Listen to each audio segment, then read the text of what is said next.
Governor doctor Ahsan H মনসুরকে সরিয়ে দেওয়া হচ্ছে এমন তথ্য ছড়িয়ে পড়ার পর কোনো ধরনের আনুষ্ঠানিক বক্তব্য না দিয়েই তিনি কেন্দ্রীয় ব্যাংক কার্যালয় ত্যাগ করেছেন।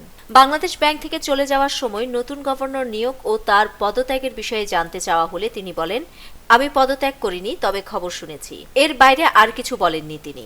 সূত্র জানায়, সকালে নিয়মিত কর্মসূচির অংশ হিসেবে কার্যালয়ে উপস্থিত হলেও হঠাৎ করেই তার অপসারণের খবর বিভিন্ন মিডিয়ায় ছড়িয়ে পড়ে। এরপর তিনি সহকর্মী বা ঊর্ধ্বতন কোনো কর্মকর্তার সঙ্গে প্রকাশ্যে কথা না বলেই অফিস ত্যাগ করেন। তার এই আকস্মিক প্রস্থান ঘিরে ব্যাংকের অভ্যন্তরে চাঞ্চল্যের সৃষ্টি হয়। অর্থ মন্ত্রণালয় সূত্র জানায়, ডক্টর আহসান এইচ মনসুরকে সরিয়ে বাংলাদেশ ব্যাংকের নতুন গভর্নর নিয়োগের প্রক্রিয়া চলছে। একই সঙ্গে যুক্তরাষ্ট্রের একটি বিশ্ববিদ্যালয়ের শিক্ষক মোস্তাকুর রহমানকে নতুন গভর্নর হিসেবে নিয়োগ দেওয়ার জন্য উদ্যোগ নেওয়া হয়েছে। এ বিষয়ে একটি প্রস্তাব অনুমোদনের জন্য অর্থ মন্ত্রণালয় থেকে প্রধানমন্ত্রীর কার্যালয়ে পাঠানো হয়েছে।